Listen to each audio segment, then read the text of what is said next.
하나님께 영광 올려드립니다. 요즘 청년들이 취직하기 어려운데요. 한 청년이 공무원 시험에 합격했습니다. 첫 근무지는 주민센터였습니다. 첫날 출근해서 오전 근무를 마치고 점심시간이 되니까 선배들이 식사하러 가게 되었고 이 신입사원이 사무실을 지키게 되었어요. 처음 근무하면 긴장이 되잖아요. 아무도 오지 않기를 원했는데 기대와 달리 중년의 부인이 문을 열고 들어오는 거였어요. 일어나서 인사했습니다. 이 신입사원이 근무하는 데스크 앞으로 중년의 부인이 찾아왔어요. 그래서 직원이 물었어요. 어떻게 오셨습니까? 부인이 대답합니다. 저 사망신고하러 왔습니다. 그랬더니 신입사원이 너무 긴장한 나머지 혹시 본인이십니까? 그러니까 중년의 부인이 너무 놀래가지고 꼭 본인이 와야 됩니까? 사망신고는 본인이 못 오지만 은혜 받는 자리는 본인이 와야 됩니다. 잘 오셨습니다. 저는 충청도 대전 사람인데 이렇게 고향인 충청도에 오니까 너무 좋습니다. 우리가 사도신경을 고백할 때 거룩한 공회를 믿사오며, 이 고백은 공교회를 믿는다는 얘기입니다. 공교회는 개교회와 달리 이렇게 지역의 교회가 하나로 연합하는 것을 말합니다. 그래서 교회론에 있어서 공교회성은 너무나 중요한 거죠. 천안에 있는 700여 교회가 함께 이렇게 모여서 연합으로 집회를 하는 것, 우리 하나님께서 기뻐하시는 일인 줄로 믿습니다. 오늘은 제가 어떤 말씀을 전할까, 많은 말씀을 가지고 있지만 복음에 대해서 다시 전하고 싶은 마음이 들었습니다. 오늘 본문 1절에 보면 형제들아 내가 너희에게 전한 복음을, 바울 사도가 고린도 교회에 이미 복음을 전한 바 있습니다. 너희에게 알게 한다 할 때 부사 다시가 빠져 있는 거죠. 그래서 오늘 말씀의 제목은 1절을 근거로 다시 알려야 할 복음. 한번 따라해 보실까요? 다시 알려야 할 복음. 호흡이 맞진 않았습니다만은 그래도 다 하셨기 때문에 넘어갑니다. 자, 그렇다면 복음이라는 우리가 너무나 자주 듣고 있는 이 단어의 뜻은 무엇일까요? 우리말로는 복복자의 소리음 또는 소식음으로 훈을 새기기 때문에 복된 소식입니다. 영어로는 good news라고도 하지만 대표적으로 쓰는 단어는 gospel입니다. 이 gospel은 여러분이 인터넷 웹사이트를 제가 실어 놓았는데요, 여기 치면 나옵니다. 고대 영어에 두 단어가 합성된 단어가 gospel입니다. God는 신이라는 뜻도 있지만 복되다라는 뜻도 있습니다. 여기에서 D를 빼버리고, 스펠은 알파벳 철자라는 뜻도 있지만 소식, 이야기라는 뜻이 있습니다. 여기에 두 개의 L 중에 하나를 빼고 합해 놓으면 가스플이 됩니다. 그 뜻도 복된 소식이죠. 그렇다면 신약 성경에 기록된 헬라어로는 어떤 단어일까요? 헬라어는 그리스어를 말하는데 그리스의 문명이 헬라 문명이기 때문에 헬라어라고도 부르죠. 그 단어로는 유앙겔리온이라는 단어를 씁니다. 한번 따라해 볼까요? 유앙겔리온. 이 단어도 두 단어의 합성어입니다. 유, 복되다, 좋다. 앙겔리온, 소식인 거죠. 그래서 유앙겔리온은 복된 소식이 되는 겁니다. 그런데 여러분, 우리 목회자들이 보는 12권짜리 원어 사전이 있습니다. 키텔 사전이라는 사전인데요, 여기에 보면 승리의 소식이라고 해석을, 여러 해석 중에 하나를 승리의 소식이라고 해주고 있습니다. 전쟁에서 승리했을 때 그 승리를 알리는 소식을 유앙겔리온이라고 불렀습니다. 왜 그러냐면은 현대전에도 민간인의 피해가 많지만 고대의 전쟁은 지금의 피해하고는 비교할 수 없을 정도로 컸습니다. 전쟁에 패전한 국가는 민간인들이 집단 학살을 당하든지 아니면 살아있는 사람은 일생을 노예로 살아야 했습니다. 우리는 민주주의 국가에 살기 때문에 노예의 비참함을 이해할 수 없을 거예요. 고대의 노예는 말하는 짐승으로 여겨졌어요. 짐승처럼 비인격적인 대우를 당하고 일생을 노동력을 탈취당했던 인생, 말하는 짐승으로 불려졌던 노예로 살아야 되는 것이 패전국가의 국민의 운명이었던 거죠. 따라서 전쟁에서 승리했다는 얘기는 죽지 않아도 되고 노예가 되지 않아도 된다는 너무나도 복된 소식, 유앙겔리온, 복음이었던 것이죠. 자, 이것을 가지고 제가 고대의 한 전쟁을 구성해 보았습니다. 제2차 페르시아 전쟁은 BC 490년에 있었습니다.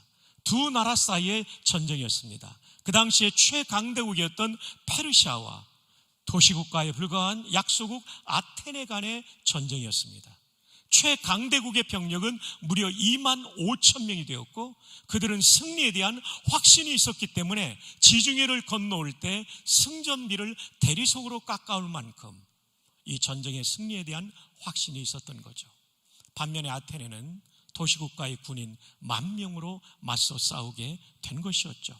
이 전투는 마라톤 평야에서 이루어졌습니다. 이것이 근대 올림픽의 마라톤 경기의 유래가 된 전투입니다. 누가 보더라도 이 전쟁은 페르시아의 승리가 예측되는 전쟁이었어요. 그런데 놀랍게도 아테네군의 지휘관이 아주 총명한 전략가였습니다. 밀티아데스 장군이 비록 우리가 열세에 있지만 반드시 페르시아에도 약점이 있을 것을 생각하며 적 정보를 파악합니다. 그 결과 페르시아군은 전면은 강하지만 측면이 약하다는 것을 간파하게 되었고 전투가 벌어지자 모든 전투력을 측면에 집중시키므로 그야말로 드라마틱한 역전승을 거두게 됩니다. 이 전쟁을 숨죽이며 그 결과를 기다리던 아테네 시민들, 어쩌면 우리 모두가 죽지 않으면 노예가 된다는 생각을 하면서 기다리는 그들, 이 승리의 기쁨을 안고 이 아테네 군은 한 명의 병사를 선발해서 아테네 다운타운까지 42km를 달려가게 하죠. 그 병사 이름이 파이데 피디스. 그는 논스톱으로 달려가 아테네 도심에서 이렇게 외치게 됩니다. 페르시아군이 6,400명이 전사했고 아테네군이 192명밖에 전사하지 않는 대승리를 거두고 이 파이데 피데스가 달려가서 이렇게 외칩니다. 유앙겔리온 유앙겔리온 아데나이 에니케산. 우리말로 옮기면 복음이다 복음이다, 아테네가 이겼다. 아멘 해주신 분들 너무 고맙습니다. 그런데 아테네 시민들은 여러분 정도의 반응은 아니었을 거예요. 아마 엄청나게 환호했을 거예요. 이 시간 여러분에게 환호할 수 있는 시간을 드리고자 합니다. 아테네 시민들의 심정을 이해할 수 있도록 제가 헬라어로 한 번 더 외칠 때 여러분 한번 손뼉치며 함성을 지르며 환호해 주시기를 바랍니다. 유앙겔리온 유앙겔리온 아데나이 에니케사. 감사합니다. 와, 감사합니다. 여러분 강사를 이렇게 도와주셔서 너무나 고맙습니다. 이렇게 환호했을 거예요. 그런데 이 유앙겔리온이라는 단어를 하나님께서 신약 성경의 기록자들에게 사용하게 하십니다. 바울도 썼고 다른 서신서에도 나오고 특별히 복음서에 나오죠. 왜냐하면 예수님이 오셔서 하신 일이 영원히 지옥에서 죽지 않아도 되고 일평생을 마귀의 노예로 살지 않아도 되는 일을 이루어 주셨기 때문입니다. 신약 성경의 첫 네 권을 복음서라고 부르죠. 복음서의 내용은 무엇입니까? 예수님의 출생과 성장과 공생애, 그중에 십자가와 부활과 승천이죠. 한마디로 말하면 복음서는 예수님의 일생입니다. 마태복음이라기보다는 마태가 쓴 예수의 일생하면 얼마나 주제 파악이 빠르겠어요. 그럼에도 불구하고 고집스럽게 마태가 쓴 복음이라고 하는 이유는 무엇일까요? 그분의 일생이 우리에게 죽지 않아도 되는 복된 소식, 마귀의 노예가 되지 않는 성령 안에 있는 자유인이 되는 소식을 주셨기 때문에 고집스럽게 마태가 쓴 복음으로부터 요한이 쓴 복음까지 나아가게 되는 거죠. 복음의 뜻, 그것은 죽지 않아도 되고 노예가 되지 않아도 된다는 것입니다. 요한겔리온의 뜻이죠. 그러면 두 번째로 복음의 기능은 무엇일까요? 첫 번째, 신앙의 기초입니다. 1절을 여성들이 한번 읽어주십시오. 시작.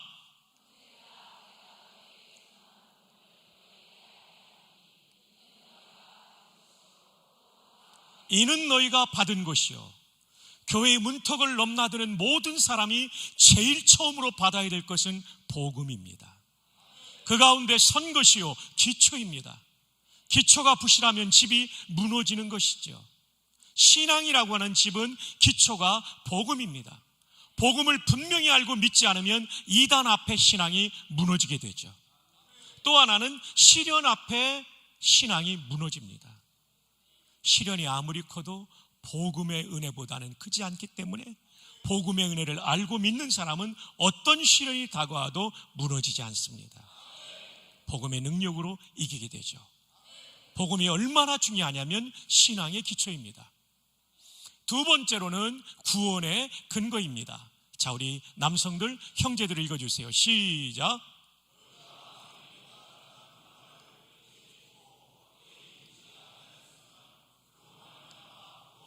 내가 전한 그 말은 복음을 받는 말이죠. 굳게 지키고는 꽉 붙잡는다는 얘기예요. 영어로 hold fast, 꽉 붙잡는다. 이것밖에는 구원의 진리가 없다. 그리고 진짜로 믿으면 그로 말미암아 구원을 받습니다. 여러분이 어떻게 구원을 받았습니까? 복음을 꽉 붙잡고 이걸 진짜 믿었기 때문에 구원을 받은 거예요. 그러니 복음이 얼마나 중요합니까? 다시 알려야 할 필요가 있는 거죠. 세 번째로는 행복의 출발입니다. 함께 요한3서 1장 2절 읽어요. 시작. 사랑하는 자여, 내가 범사에서 내가 가기를 원하노라. 아멘. 복음은 우리에게 이 땅에서 하나님의 은혜를 경험하는 현재적 하나님 나라를 경험하게 하고 죽어서 천국 가는 이 놀라운 구원을 주실 뿐만 아니라 부활 이후에 완전한 구원을 누리게 하시는 거죠. 그런데 이 땅을 살면서도 우리의 인생을 의미 있게 살게 해줍니다. 100년 전에 저 평안북도 선천 인근에 곽부라는 마을이 있었는데 거기에 백무당이라는 사람이 있었어요. 남자 무당을 박수무당이라고 하죠. 이렇게 집 앞에 앉아 있는데 지나가는 예수 믿는 사람들이 전도하는 거예요. 어이 백무당, 자식들 망하게 하는 짓 그만두고 예수 믿고 천당 가시오. 무당이 전도받으니까 자존심이 상했겠죠. 그래서 이렇게 소리쳤어요. 야 이놈들아, 천당이든 백당이든 너희들이나 가라. 쫓아버렸는데 잠을 자는데 이 소리가 계속 들려오는 거예요. 어이 백무당, 자식들 망하게 하는 짓 그만두고 예수 믿고 천당 가시오. 잠을 잘 수가 있어야죠. 그래서 교회를 나와서 그 선천읍교회 담임 목사님이 100년 전에는 선교사님들이 담임한 경우가 많죠. 맥퀸 선교사님 말씀을 듣고 온 가족이 개종을 했어요. 그리고 그 집에 아들이 하나 있었는데 너무나 총명한 아들이었어요. 성경을 가르치면 여러분처럼 눈망울이 빛나게 들었죠. 소요리 문답을 가르치면 그 107문항을 다 외우는 거예요. 참고로 소요리 문답은 중화요리하고는 다릅니다. 중화요리의 요자는 재료 요자입니다. 쌀미변에 말도 짜고, 이 소요리 문답은 중요할 요자입니다. 중요한 교리를 문답 형태로 가르치는 107문항, 대요리 문답은 196문항이죠. 이걸 외우는 정도예요. 근데 어느 날 맥퀸 선교사님이 신방을 가면서 이 아들에게 장작을 펴놓으라고 그랬어요. 근데 그날따라 신방이 늦어진 거예요. 밤늦게 들어오는데, 집이 가까우는데 도끼질하는 소리가 들리는 거예요. 감동을 받죠. 그리고 이 아들을 유학을 보냅니다. 그리고 이 아들이 미국의 명문대학인 예일대학교, 여러분 아시죠? 1927년도에 예일대학교에서 박사학위를 받습니다. 놀라야 될 때 안 놀라면 제가 놀라게 됩니다. 지금도 예일대학교에서 박사학위 받기가 얼마나 힘든데요. 그리고 귀국해서 이 아들이 연희전문학교 교수가 돼요. 6.25 전쟁 때에는 우리 윤학희 대표장님과 제가 같은 부대 군목을 목사님 하셨는데요.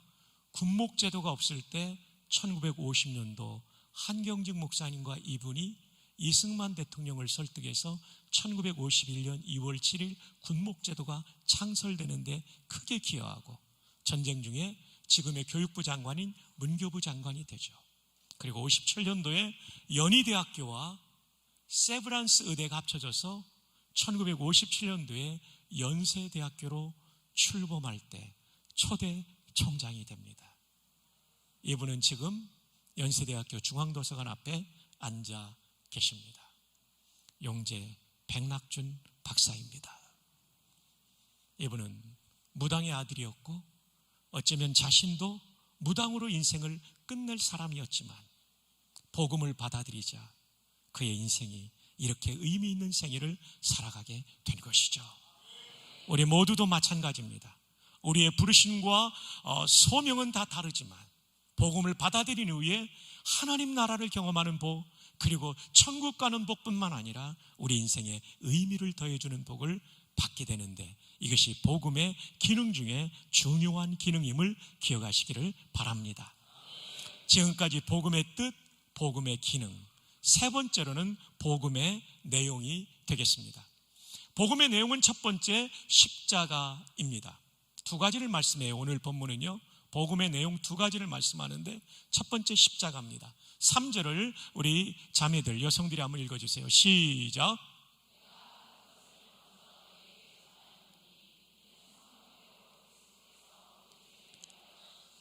네, 복음을 복음이라고도 말하고 내가 전한 것이라고도 말하고 내가 받은 것이라고 말해요.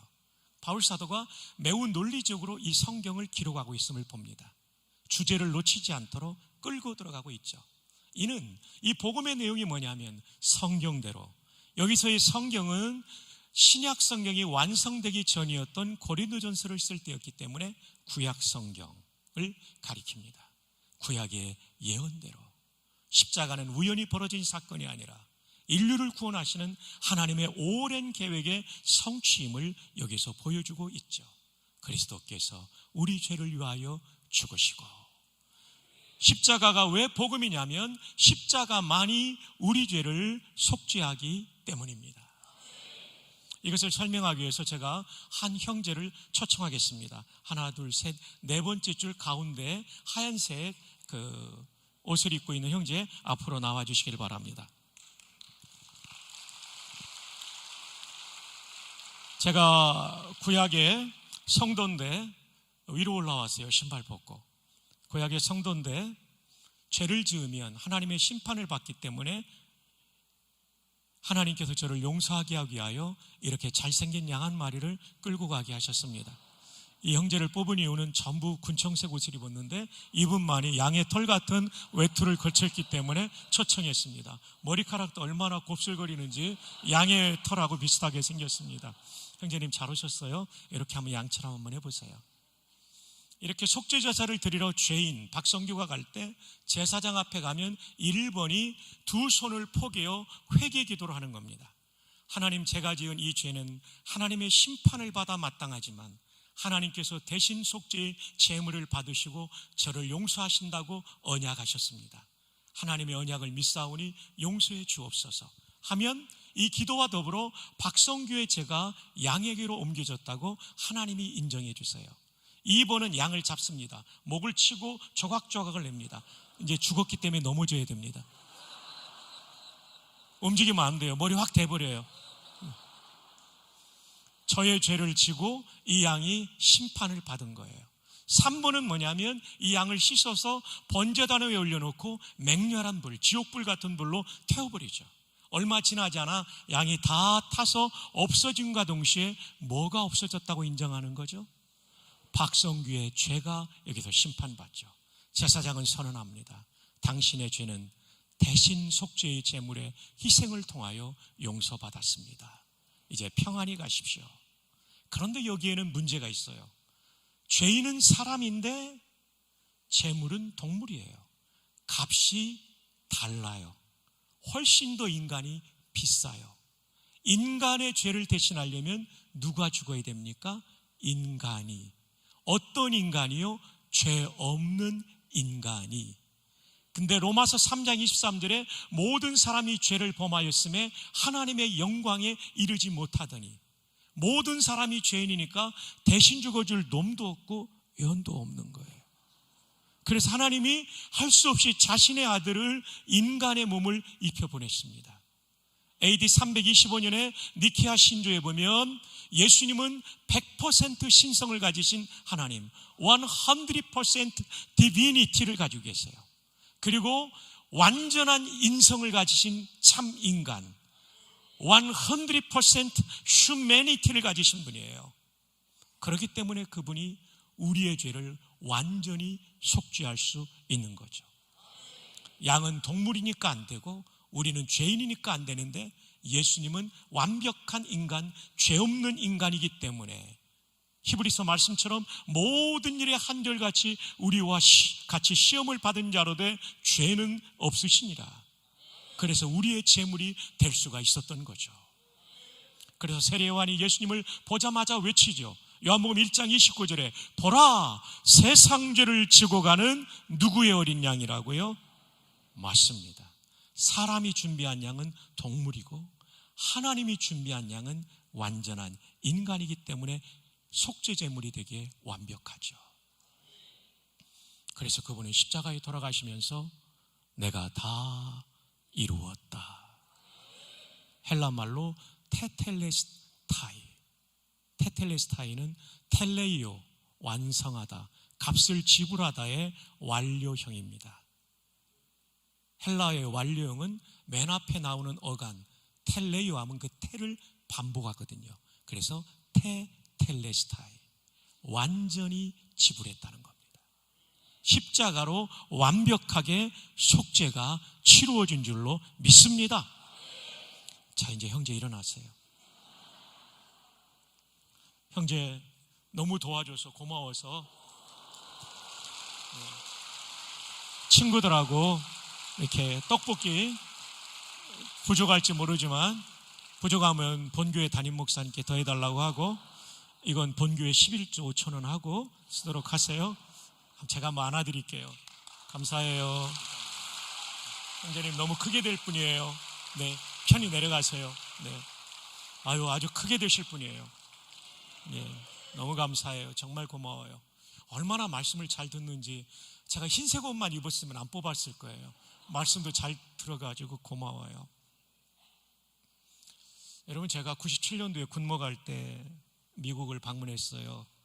펜타곤도 가고 미육사도 가고 군목들 훈련하는 사우스캐롤라이나의 콜롬비아 도시에 있는 포트 잭슨이라는 부대 안에 있는 군종학교도 가고 그랬어요. 근데 뉴욕을 갔는데 도시 한복판에서 자동차 공회전 아이들링만 하면 $3,000 벌금이더라고요. 그때 제가 느낀 건 뭐냐니까, 목사니까, 야, 나라마다 법이 다르구나. 미국 살려면 미국 법을 지켜야 되고, 한국 살려면 한국 법을 지켜야 되죠. 북한 살려면 진짜 힘들어요. 북한 살기 힘들죠. 근데 북한 법을 지켜야 돼요. 그리고 천국가 살려면 어느 법을 지켜야 되죠? 천국 법이 바로 대신 속죄받는 법이에요. 성경이 말하는 구원은 대속이에요. 우리 힘으로 안 된다는 것이죠. 자, 이거 들어가기 전에요, 이것을 좀 더 설명하기 위해서 한국 불교의 가장 존경받는 분은 성철 스님이셨습니다. 이분은 정말 지독하게 자기를 채근하며 수도했던 수도승입니다. 이분은요, 영을 맑게 하기 위해서 20년 동안 생식을 드셨던 분이에요. 10년은 누워서 주무시지 않았어요. 앉아서 주무셨어요. 얼마나 힘들었을까요? 장좌불와, 길게 앉아있고 눕지 않는다. 지금 한두 분이 장좌불화의 상태에 들어가신 것 같습니다. 깨어나시기를 바랍니다. 네, 이분이 돌아가시면서 유언을 하는데, 불교의 유언은 열반송이라고 합니다. 그 열반성의 내용을 신문에서 보도한 적이 있죠. 내가 일생 수많은 중생의 무리를 속였으니 설법을 하면서 진리라고 가르친데 그게 틀렸다는 거예요. 중생은 득도하지 못한 불쌍한 인생을 가리키죠. 내 죄가 수미산을 넘는다. 수미산은 불교의 전설 속에 나오는 산으로서 높이가 112만 킬로미터입니다.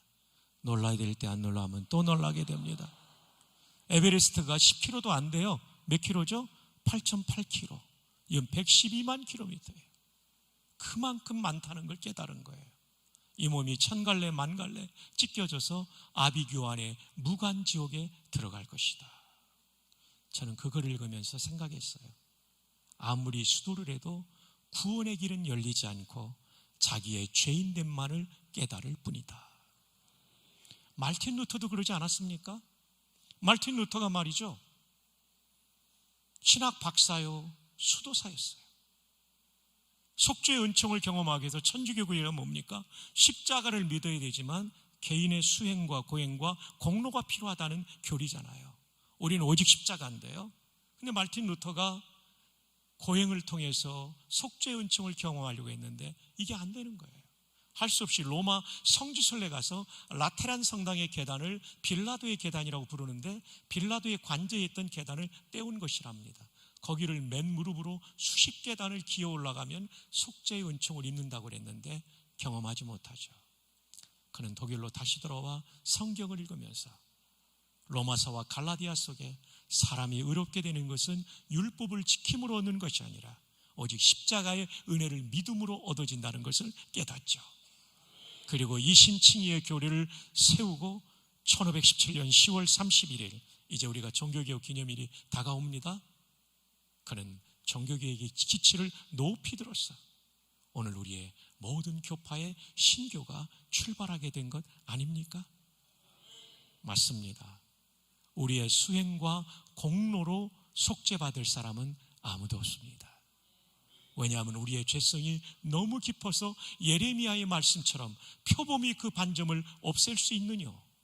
구스인 아프리카 이디오피아 사람이 피부를 희게 할 수 있느냐?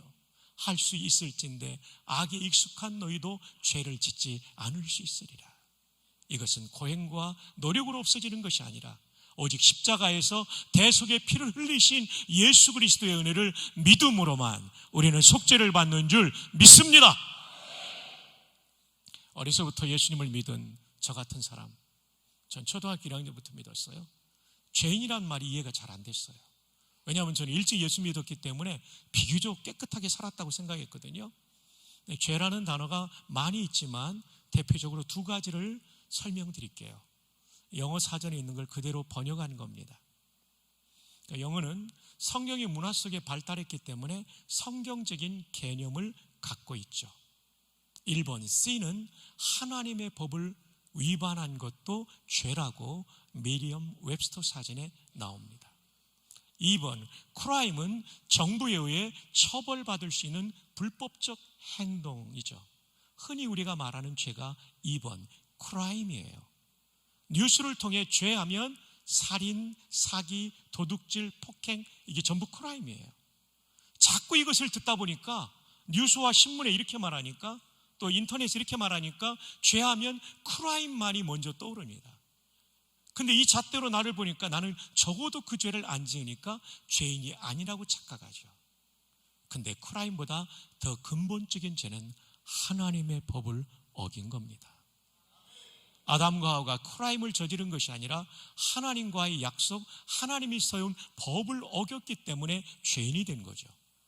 이 죄가 발달하여 아들 가인에게 와서는 동생을 쳐 죽이는 크라임, 살인죄로 발전한 것입니다. 여러분, 우리가 하나님을 떠나 있다면 그게 죄예요.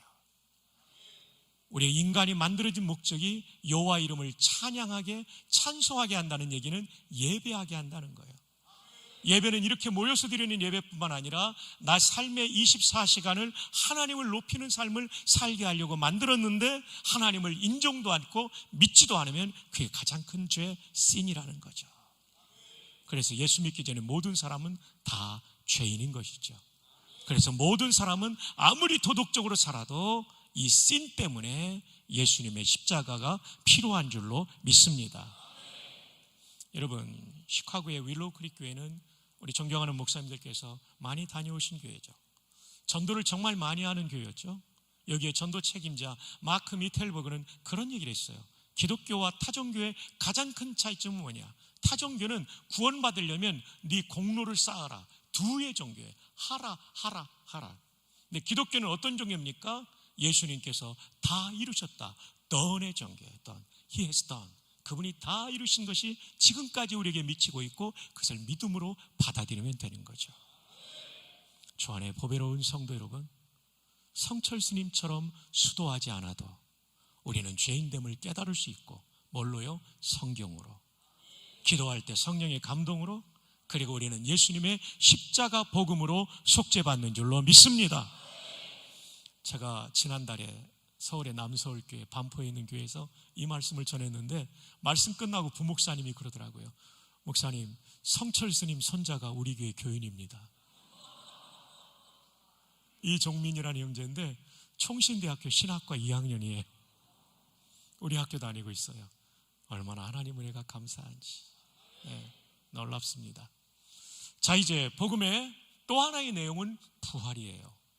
오늘 본문 4절에 분명히 부활이 복음임을 4절 이하에 설명하고 있어요. 묻습니다. 고린도전서 13장은 이름이 뭐죠? 사랑장. 히브리서 11장은요? 믿음장. 고린도전서 15장은요? 네, 맞습니다.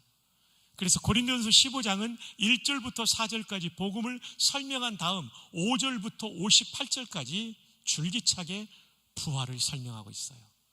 오늘 여러분은 이미 아시는 분들이 많겠지만 부활까지 복음인 것을 종합적으로 이해하시게 될 겁니다. 장사 지낸 바 되셨다가 성경대로, 구약의 예언대로 사흘 만에 다시 살아나사. 부활이 복음이라는 거예요. 바울이 논리적인데, 성경대로 그리스도께서 우리 죄를 위하여 죽으시고 십자가, 성경대로 사흘 만에 다시 살아나사 부활, 대꾸를 이루면서 복음의 두 가지 내용을 설명하고 있는 것이죠.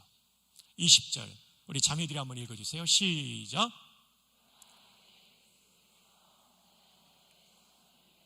예수님의 부활은 첫 열매라는 거죠. 가을에 사과나무에 사과 열매가 하나 맺히면 그 뒤를 이어 수많은 사과가 맺힐 것을 우리는 예측할 수 있죠. 마찬가지로 예수님의 부활은 이 15장 20절 부활장에 보니까 예수님의 부활로 끝나는 것이 아니라 우리의 부활을 예고하는 부활이었다는 것입니다. 그럼 언제 부활합니까? 51절 우리 형제들 시작.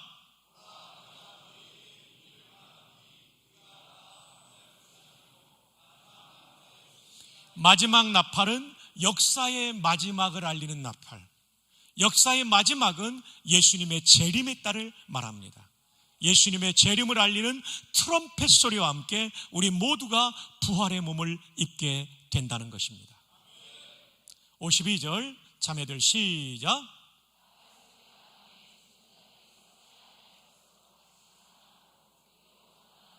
다시 살아나는 부활과 변화가 있습니다.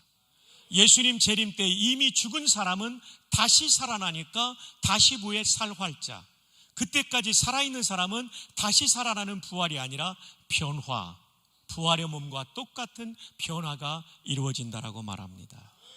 지금 재림하시면 우리는 변화되는 것이죠. 놀라운 것은 42절입니다. 썩을 것으로 심고 썩지 아니할 것으로 다시 살아나고. 지금 우리가 가지고 있는 몸은 노화되는 몸, 병드는 몸, 죽는 몸, 죽어서 썩는 몸이지만 부활의 때의 몸은 다시는 죽지 않는 몸을 입게 될 줄 믿습니다. 43절 하반절부터 보면 약한 것으로 심고 강한 것으로 다시 살아나며 부활의 몸은 병들지 않는 강한 몸이 될 거예요. 흰머리 소녀들 염색하지 않아도 됩니다. 중년의 부인들 보톡스 안 맞아도 됩니다. 돋보기 다 안 써도 됩니다. 웨스트민스터 신앙고백서 32장에 보면 33장이 마지막 장인데 그 전 단계인 32장에 보면 우리의 부활의 몸은 분명히 우리가 우리인 것을 알고 나를 아는 사람도 내 얼굴을 알아봐요. 근데 가장 멋진 얼굴로, 가장 예쁜 얼굴로. 와우. 여러분, 우리가 서로 그날 알아보겠지만 이렇게 멋있는 줄 예전에 미처 몰랐어요. 그렇게 말할 날이 올 것입니다. 할렐루야. 너무 고맙죠? 예, 분명히 여러분 자신이에요. 근데 멋지게 바뀔 거예요. 와, 우리 부활을 사모해야 되지 않겠습니까? 그런데 더 중요한 것은 욕된 것으로 심고 영광스러운 것으로 다시 살아나며. 제가 올해로 목사한 지 36년 차, 전도사부터 40년 차가 넘었어요. 제가 봄에 안수 받았고 전도사 사역도 봄에 했기 때문에. 그런데 여전히 저는 아직도 죄성이 있는 한 부족한 인생이죠. 근데 그날은 저의 죄성이 완전히 사라진 성화가 완성된 몸을 입게 될 것입니다. 그래서 부활이 구원의 완성이요, 로마서 8장 23절이니까 보면 우리가 몸의 속량, 몸의 구원을 기다린다. 그게 바로 부활을 가리키는 말씀인 것이죠. 이효령 박사님에게 개인적으로 복음을 전한 적이 있었습니다. 제가 군을 예편하고 남가주 사랑위기에 그 애나하임이라는 지역에 있는 남가주 사랑위기에 수석부 목사로 갔습니다. 어느 날 전화가 왔어요. 그 교회에 유명한 분이 계셨는데 이민아 집사님이라고 변호사인데 이효령 박사님의 따님이에요. 이화여대 영문과와 불문과를 3년 만에 졸업한 수재죠. 미국에서 변호사하고 계셨어요. 제가 가기 전에는 검사를 하셨는데 소수민족 아이들이 마약과 탈선을 일삼으니까 그들을 돕기 위해서 변호사를 자처했어요. 네, 어느 날 전화가 왔어요. 우리 아버지 이효령 박사님, 어머니 강 박사님 오셨는데 복음을 전해달라는 겁니다. 아직 예수님을 믿지 않아서. 담임 목사님이신 오종일 목사님이 멀리 출토하셔서 수석부 목사인 제가 세리토스에 있는 그분의 집에 갔어요. 정말 긴장이 되는 순간이었죠. 한국의 지성인 앞에서 젊은 40세의 목사가 복음을 전하니까요. 그때 만 40이었어요. 하얀 종이를 꺼내놓고 군에서 하듯이 다리를 그려가면서 복음을 전했어요. 정말 잘 들으시더라고요. 그래서 마지막 순간에 박사님, 예수님을 구주로 영접하시겠습니까? 그랬더니 이분이 보통 영접하지 않는 사람은 에이 저 다음에 할래요 이럴 텐데 이분이 문학가시잖아요. 와, 표현을 문학적으로 하시더라고요. 일상용어인데도 문학적이시더라고요. 목사님 미안합니다. 아직은 마음에 저항감이 있네요. 와, 22년이 지났는데 아직도 잊혀지지 않아요. 저항감이 있네요. 근데 영접은 강제로 하는 게 아니거든요. 하나님이 주신 감동을 따라 본인이 하는 거잖아요. 그래서 박사님 참 안타깝지만 제가 기도해 드리겠습니다. 축복기도 해드리고 헤어졌어요. 근데 몇 년 후에 온누리교회 하용조 목사님을 통해 이분이 예수님을 믿습니다. 그리고 쓴 책이 지성에서 영성으로. 일평생 지성이 최고의 세계로 알았던 그분이 영성의 세계가 열려서 쓴 책이 지성에서 영성으로. 이 책이 나오자마자 저는 샀죠. 관심이 있으니까.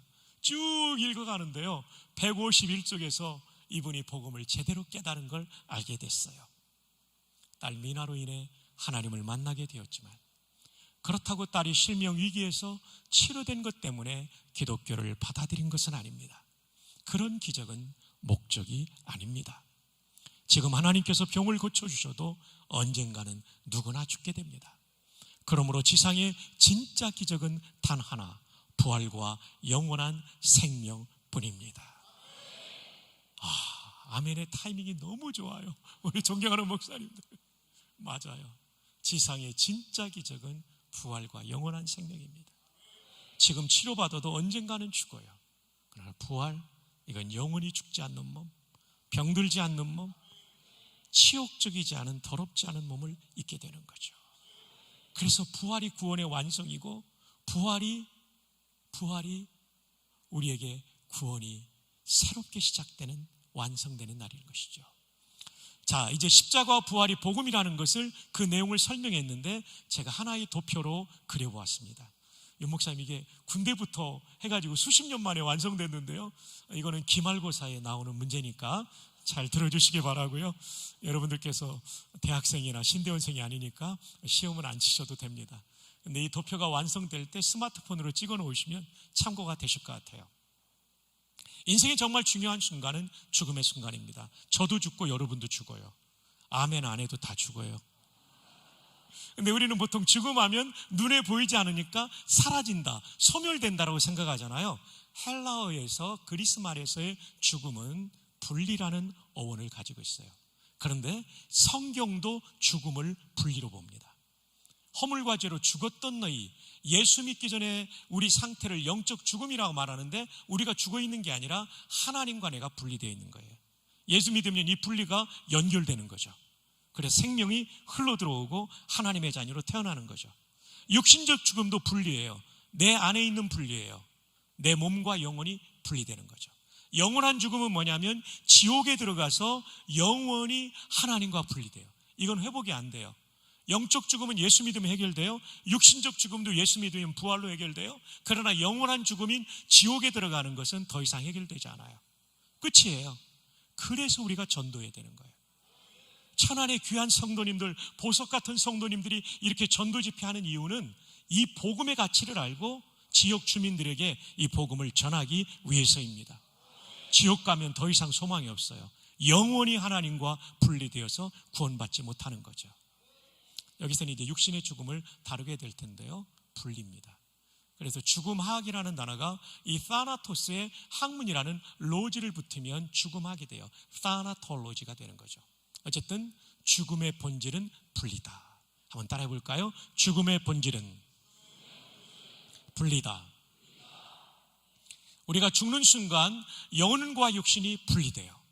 그리고 육신은 다양한 방향으로, 어떤 사람은 매장, 화장, 수장 이런 식으로 분해가 시작되죠. 목사님 화장되면 나 어떻게 부활해요?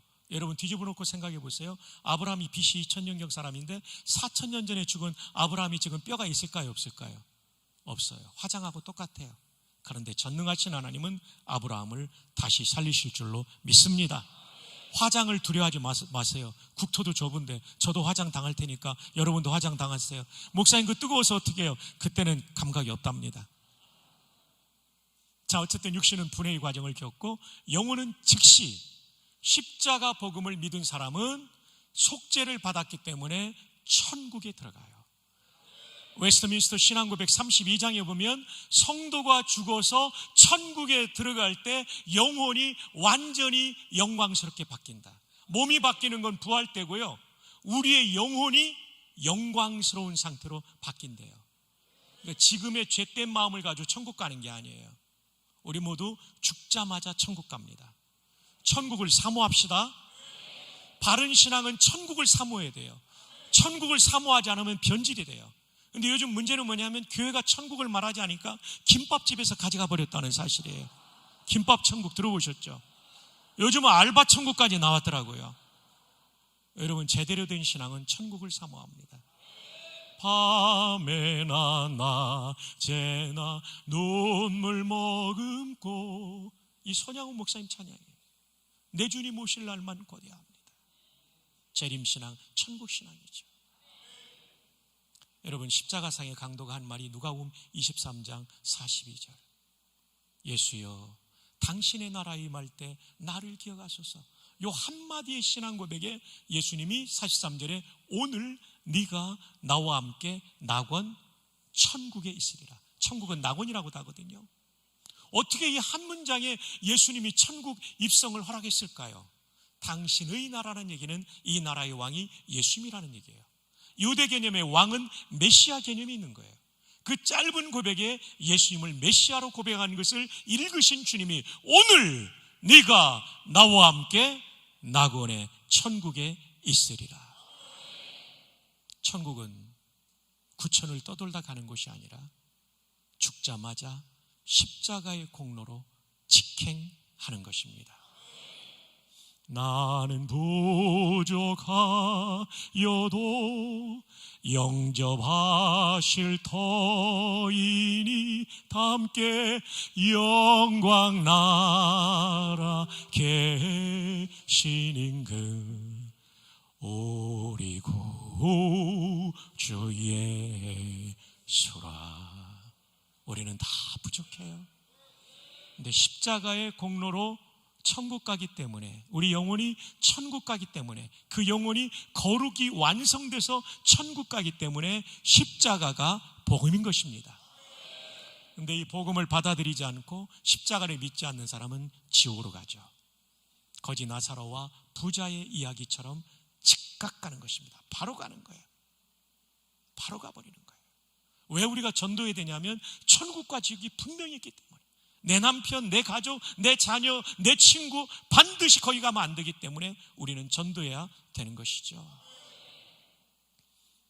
여기서 우리는 또 하나를 정리해야 됩니다. 천주교의 연옥교리가 비성경적이다라는 사실을. 연옥은 신앙이 부족한 사람이 십자가를 믿어도 신앙이 부족하면 연단받고 깨끗하게 된 다음에 올라간다는 교리인데, 만약에 그렇다면 십자가상의 강도가 거기 가야 돼요. 너 먼저 연옥 갔다가 나중에 낙원하라 그래야 되는데 예수님이 그러지 않고 나와 함께 낙원에 있으리라.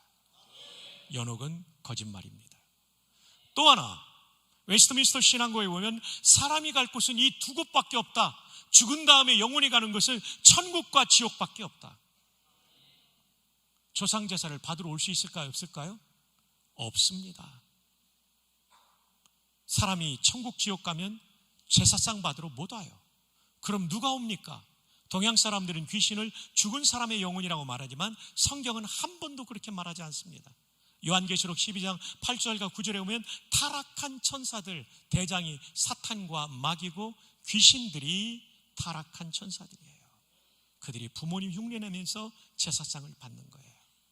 여기에 조상제사 드리는 분 있으면 돌아오는 명절이나 기일 때는 추모 예배로 바꿀 수 있기를 바랍니다. 지금의 천국과 지옥은 중간기 상태입니다. 영혼만 들어가 있기 때문에.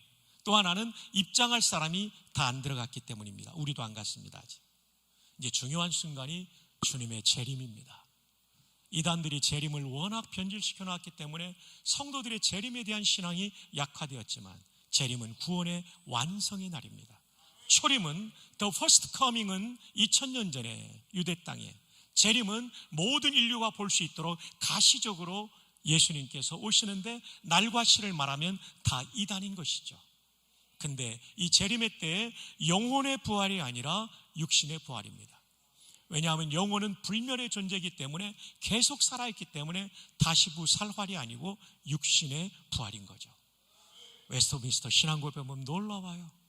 성도의 부활의 몸은 영광의 몸으로의 부활이지만, 불신자도 부활하는데 그 부활은 수치와 치욕의 부활이 될 것이다. 왜냐하면 죄성을 그대로 가진 몸으로 부활되니 얼마나 수치스럽겠어요. 한 걸음 더 나아가 최후 심판 때 마귀는 우리를 이렇게 공격할 거예요. 하나님, 저 박성규 목사가 목사였지만 얼마나 나쁜 놈인지 압니까? 몇 년 몇 월 며칠 이런 일 했고 몇 월 며칠 리스트를 쫙 보고할 거예요. 그때 예수님이 우리를 대언하십니다. 하나님 아버지, 박성규가 그 나쁜 일 한 거 맞습니다. 그런데 내가 십자가에서 속죄를 다 이루었습니다. 그러므로 박성규가 그럼에도 불구하고 충성할 여기에 따라 상급을 주셔야 됩니다.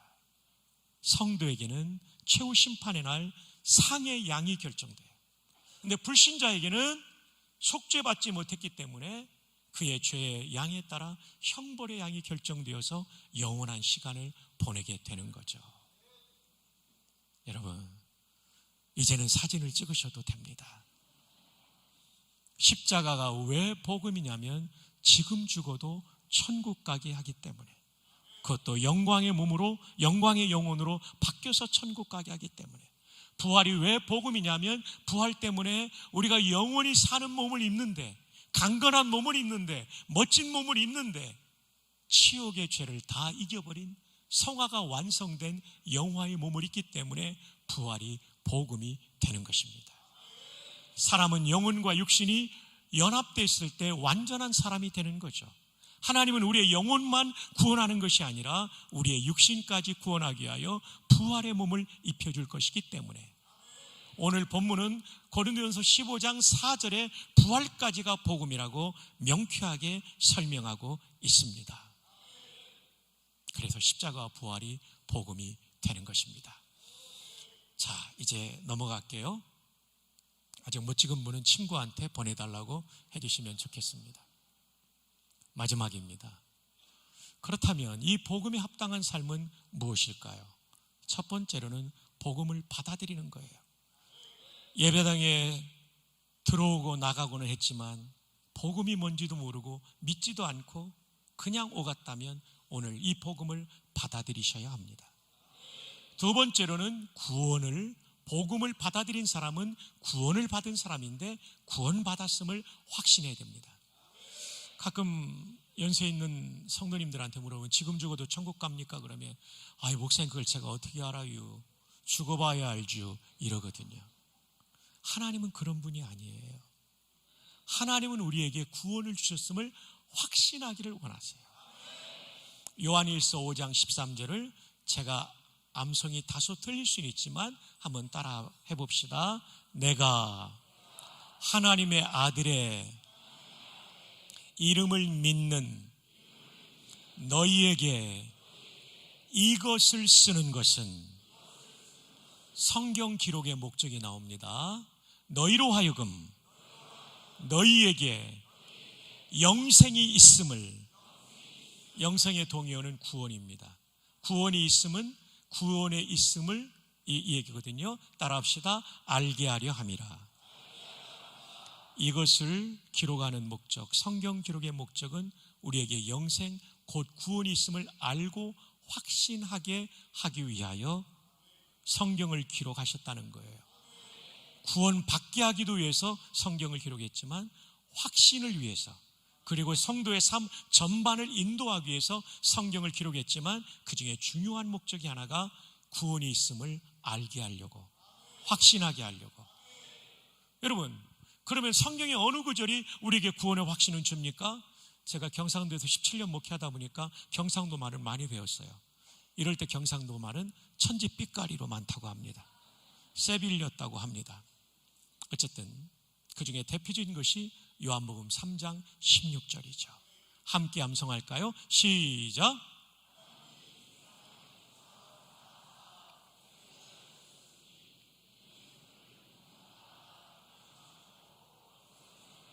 이는 그를 믿는 자마다 지옥에서 멸망하지 않고 천국에서 영생을 얻게 하려 하십니다. 이게 하나님 약속이죠. 사람도 좋은 사람은 약속 지키잖아요. 근데 하나님은 엄청 좋은 분이세요. 비교할 수 없이 좋은 분이기 때문에 이 약속대로 이루어 주십니다. 그러므로 예수님 믿고 복음을 믿었다면 더 이상 의심하지 마시기를 바랍니다. 옆에 있는 분에게 축복합시다. 예수님을 구주로 믿었다면 지금 죽어도 귀하는 천국 갑니다. 아멘이죠? 아멘. 아멘. 로이드 존스 목사님은 우리 목사들이 다 존경하는 분이에요. 외과 의사 출신의 의사니 성경을 얼마나 꼼꼼히 묵상하고 연구했는지 몰라요. 로마서 강해를 쓰면서 8장 3절과 4절 부분에 제가 이해하는 말로 옮겨드릴게요. 예수님을 구주로 믿었다면 구원의 확신이 없어도 구원받는다. 그러나 불안하게 일생을 살아갈 거다. 하지만 예수님을 구주로 믿는 동시에 구원의 확신을 가지고 있다면 기쁘고 행복하게 일생을 살 것이다. 그래서 구원의 확신은 필요해요. 저도 대학교 1학년 때 1980년도에 구원의 확신을 가졌는데 68년도부터 믿었고 구원에 대해서 어렴풋이 알고 구주로 하는 걸 믿기는 했지만 확신을 가지니까 생기는 게 뭐냐면요, 이제 죽어도 된다는 기쁨이 있고 주님을 위해서 일생을 바치고 싶은 마음이 생기더라고요. 구원의 확신은 그래서 중요합니다. 구원의 확신을 설명하기 위해서 유월절 얘기를 들려드릴게요. BC 1400년경으로 추정되죠. 지금으로부터 3400년 전 하나님께서 마지막 10번째 재앙으로 이집트에 처음 난 것을 다 죽이실 때 살 수 있는 유일한 방법은 그 집을 상징하는 대문의 문틀, 또 프레임에 속죄양의 피, 아까 우리 형제가 저 대신 죽었죠. 그렇게 속죄양을 잡아서 여기 심판이 치러졌다는 사인으로 좌우 설주는 문틀의 좌우 기둥을 말해요. 인방은 위에 있는 지나가는 기둥 같은 것을 말해요. 여기에 속죄양의 피를 발랐어요. 그런데 문지방에는 왜 안 발랐을까요? 저의 구약학 은사이신 고 김희보 박사님은 문지방에서 양을 잡았기 때문에 거기는 이미 피가 뿌려져 있다. 그러니까요, 집을 상징하는 이 대문의 문틀, 도프라임 전체가 속죄양의 피로 물들어 있는 거예요. 죽음의 천사가 지나갈 때 이미 심판이 치러졌기 때문에 건너뛰어서 넘을 유자에 넘을 월, 유월절이 된 거예요. 심판이 넘어갔다는 거예요. 히브리 말로 페사흐, 헬라 말로 파스카, 영어로 패스오버가 되는 거죠. 자, 이제 우리가 3400년 전으로 우리 모두가 시간 여행을 떠납시다. 준비됐나요? 주일학교를 우수한 데 나오신 분들입니다. 이집트의 거리를 걷고 있습니다. 우리 모두가 첫 번째 집에 도착했는데 창가를 통해 대화가 들려옵니다. 아빠와 아들의 대화예요. 아빠, 오늘 밤 히브리 하나님이 처음 난 것을 모두 치시는데 내가 장남이잖아요. 살 길은 속죄양의 피를 발라야 되는데 발랐나요? 아니. 아빠, 어떻게 해요? 나 죽잖아요. 야, 이놈아, 내가 이집트의 국방장관인데 감히 누가 내 아들을 죽여? 이 아들 살았을까요? 죽었을까요? 죽었죠. 잘 따라왔어요? 이제 두 번째 집으로 갑시다. 아빠, 오늘 우리 하나님이 이집트를 심판하시는데 초태생을 죽인대요. 심판하신대요. 저 처음 난 장남이잖아요. 저를 위해 속죄양의 피를 발랐나요? 발랐지. 아빠, 고마워요. 저 살겠네요. 글쎄다, 내일 아침 돼봐야 알겠는데 살았을까요? 죽었을까요? 살았는데 불안한 밤을 보낸 거죠. 이제 세 번째 집으로 갑시다. 아빠, 오늘 하나님이 치시는데 처음 난 거 다 죽는데요. 근데 양의 피를 바르면 산다는데 바르셨나요? 발랐지. 아빠, 고마워요. 저 살겠네요. 그럼 하나님은 약속 잘 지키셔. 너 분명히 살 거야. 그냥 걱정하지 말고 자. 이 아들 살았을까요? 죽었을까요? 살았죠. 맞습니다, 장로님. 살기도 하고 평안한 밤을 보냈을 거예요. 인류는 세 종류의 사람이 존재합니다. 첫 번째, 복음 없이, 예수 없이 구원받을 수 있다는 착각 속에 사는 사람. 두 번째, 구원은 받았지만 확신이 없이 불안하게 일평생을 사는 사람. 세 번째, 구원을 받을 뿐만 아니라 복음 때문에 구원을 확신하며 일평생 기쁘고 행복하게 당당하게 사는 사람. 옆에 사람에게 물어봅시다. 그대는 몇 번이십니까? 반주자님, 우리 음향 부스 대부분이 3번이실 거예요. 그러나 혹시 2번이 있다면 오늘 3번으로 옮겨가기를 바라고요. 1번은 어디로 가야 될까요?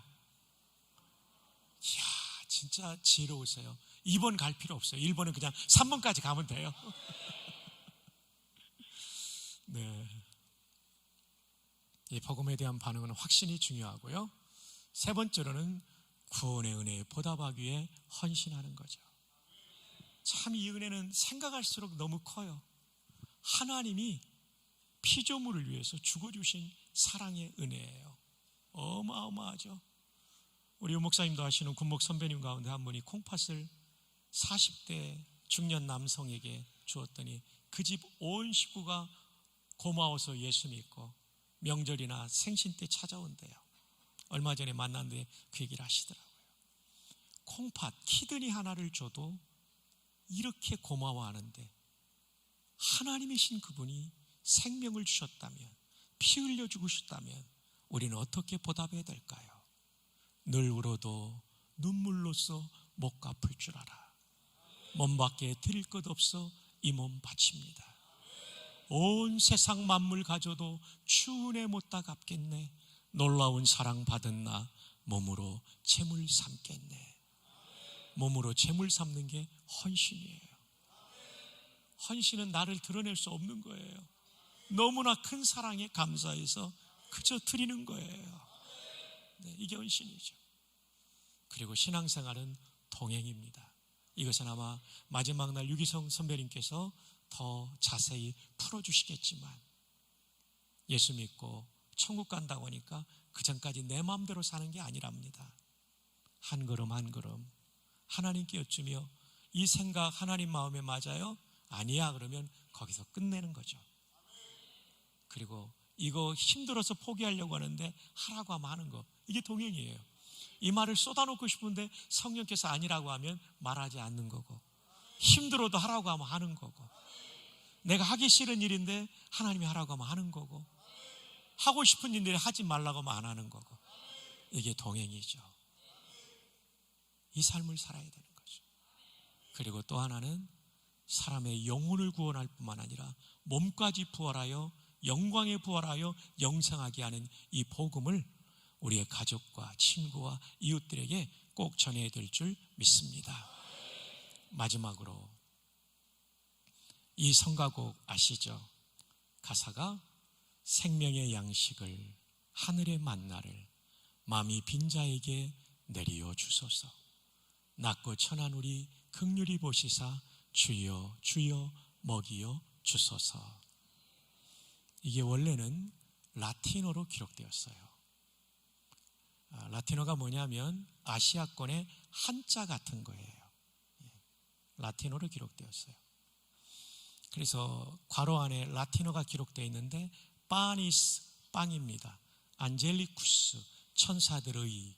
그래서 구약의 만나를 시편 78편의 옛날 번역에 보면 천사들이 전한 양식. 그래서 만나를 지금 표현하면서 동시에 신약의 만나이신 예수님을 연결시켜서 쓴 기가 막힌 가사입니다. 파니스가 빵입니다. 안젤리쿠스는 천사들의라고 말씀드렸죠. 이 파니스에서 영어 단어 컴퍼니가 나옵니다. 컴퍼니가 회사죠. 같이 일해서 돈 벌어서 나눠줘서 빵을 먹게 하는 게 컴퍼니예요. 컴은 함께라는 뜻이에요. 함께 빵을 나눠 먹는 거죠. 또 이 컴퍼니는 또 하나의 중요한 뜻이 친구라는 뜻이 있습니다. 친구는 혼자 밥 먹는 사람이 아니고 밥을 같이 준비해서 함께 나눠 먹는 거죠. 여러분, 여기에 지금 친구들이 많이 앉아 계시는데 여러분의 우정을 확인하기 위해서 옆에 분에게 컴퍼니, 빵을 나눠 먹는 사이가 되기 위해서 이렇게 한번 약속하면 어떨까요? 한 달 안에 꼭 식사 한 끼 대접하겠습니다. 옆에 분에게 한번 축복합시다. 시작. 한 달 안에 꼭 식사 한 끼 대접하겠습니다. 얼마나 화기애애한지 몰라요. 특별히 찬양대가 너무 좋아하세요. 권사님 막 손까지 흔들면서 그래 맞아 우리 이번 달 안에 꼭 같이 먹자고. 예, 권사님 너무 잘하셨어요. 그게 컴퍼니예요. 자, 이 긴 가사를 다 라틴어로 소개하면 너무 복잡하시기 때문에 노란 부분만 소개하는데요. 우리말 노란 부분은 주어가 주님으로 나오는데요. 라틴어는 주님이 주어가 아니고 목적어예요. 자, 소개해 드립니다. 오 레스 미라빌리스. 오 감탄사. 레스는 어떤 일, 띵을 말해요. 미라빌리스는 놀라운. 오 얼마나 놀라운 일인가. 만두카트는 동사지만 인칭어미가 들어있어서 그가 먹는도다. 그 다음에 주님을 이라는 목적어가 들어있어요. 도미눔. 도미누스가 되면 주님이 주어가 되는데 도미눔은 목적격이 있기 때문에 목적어로 번역해야 돼요. 제가 깜짝 놀랐어요. 우리말 가사와 완전히 뜻이 반대예요.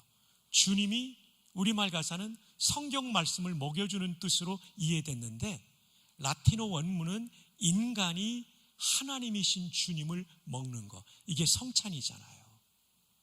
근데 그 주님을 먹는 그는 누구냐면 이렇게 나와요. 파우페루 세르부스. 가난하고 가난한 종 에트, 그리고 후밀리스 또는 우밀리스로 발음하죠. 비천한 종. 저는 이걸 번역하다가 부전교회 목양실에서 눈물이 터졌어요.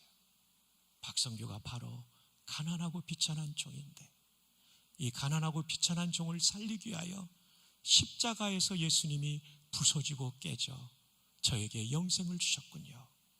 물질적인 빵이 우리 입안에서 부서지고 깨져 육신의 생명을 주듯 주님께서 십자가에서 부서지고 깨져 우리가 그분을 영접함으로 생명을 얻게 하셨군요.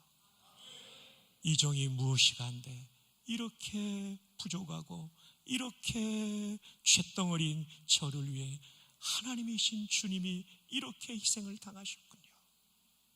저의 남은 일생을 다시 한번 주님을 위해 바칩니다 하면서 이 가사에 엄청나게 은혜를 받았어요. O res mirabilis manduca dominum pauper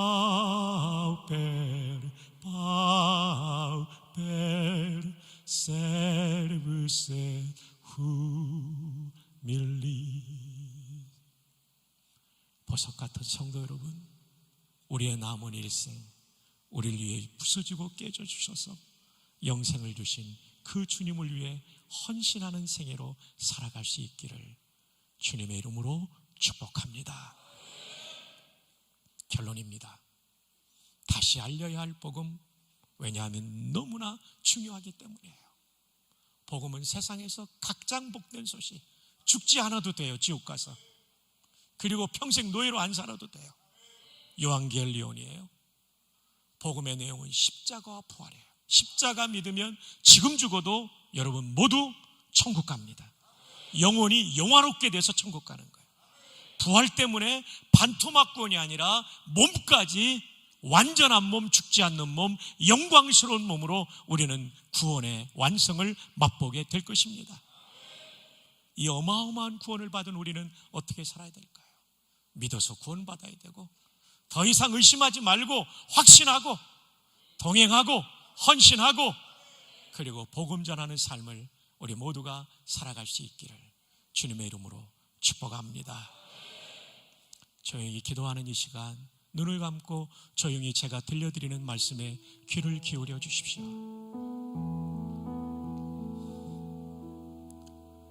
사랑하는 여러분 가운데 이런 소원이 있습니까? 목사님, 제가 예배당을 들어오고 나가곤 했지만 복음을 제대로 알고 예수님을 구주로 믿지는 않았습니다. 이 시간 이 복음을 나를 위한 진리로 마음에 받아들이고 주님을 나의 구주로 고백하고 구원받은 하나님의 자녀로 살고 싶습니다. 저를 위해 기도해 주십시오. 이 소원이 있다면 손을 한번 번쩍 들었다가 내리시기 바랍니다. 고맙습니다. 하나님 앞에 드는 심정으로 내리십시오. 저는 87년도에 윤학희 목사님께서 계셨던 제 후임자로 오셨던 그 부대 군목이었어요. 11월에 낙하산을 타기 위하여 경기도 광주 매살리로 가다가 우리 부대원 5명이 안타깝게 숨지게 했어요. 청평 군인병원에서 27살의 목사였던 제가 장례를 집례하며 얼마나 울었는지 몰라요. 그들에게 복음을 전하지 못한 후회 때문이죠. 젊다고 미래가 보장되는 게 아닙니다. 저 예배당 문을 열고 나가면 우리 앞에 무엇이 기다리고 있는지 아무도 모릅니다.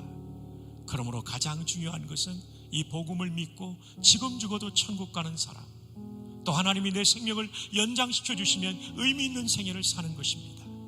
목사님, 제게도 이 복음을 믿는 믿음이 필요합니다. 저를 위해 기도해 주십시오. 이 소원이 있다면 하나님 앞에 손을 드는 마음을 가지고 손을 한번 번쩍 들었다가 내려주시기 바랍니다. 감사합니다. 감사합니다. 마지막으로 초청합니다. 작년에 제가 코로나를 알았어요.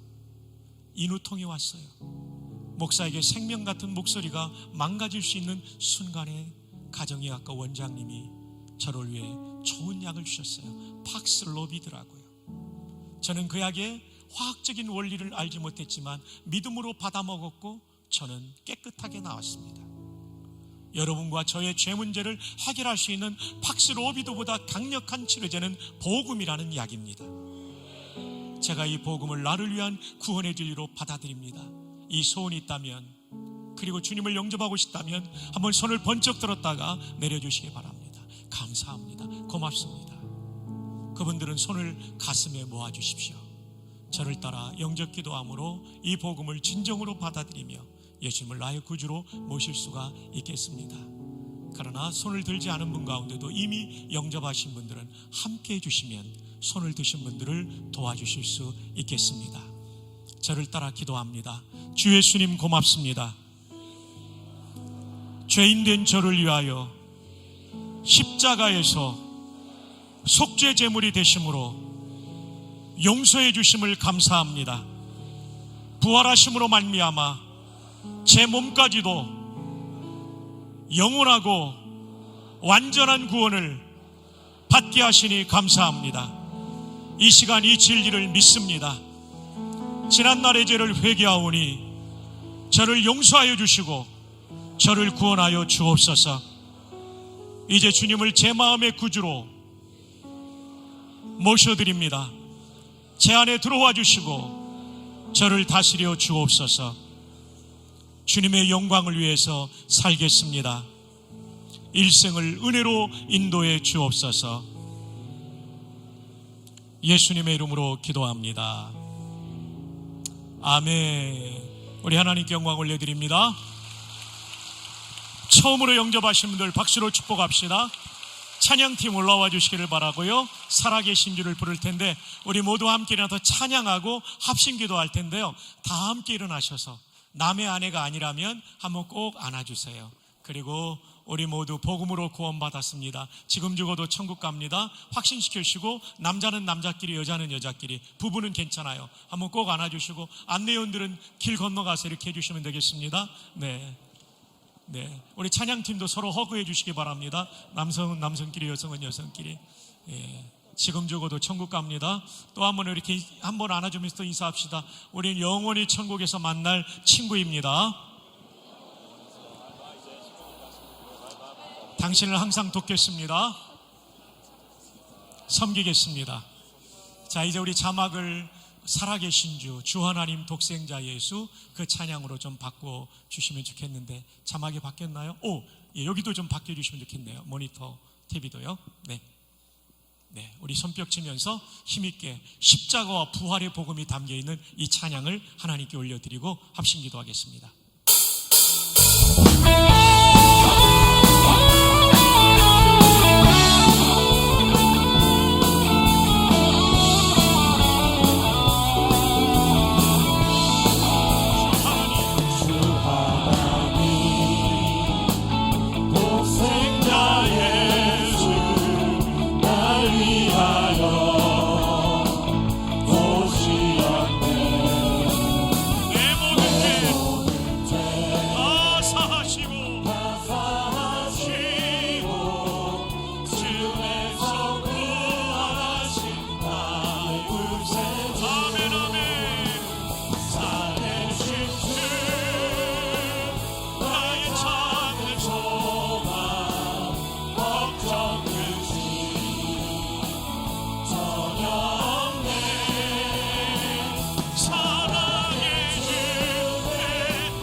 목소리로 찬양합니다. 천천히 살아계신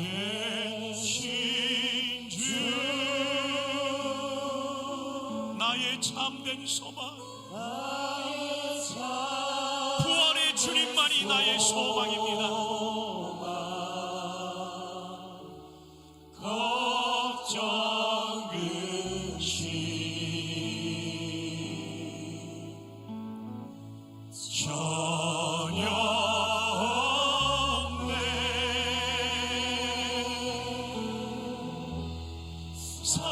사랑의 주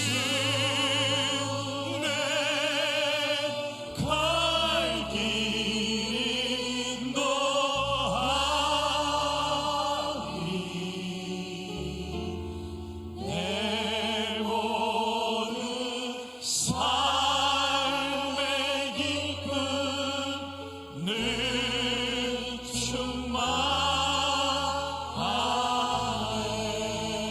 충만하네. 부활의 주님께 큰 박수로 영광을 올려드립니다. 할렐루야, 할렐루야.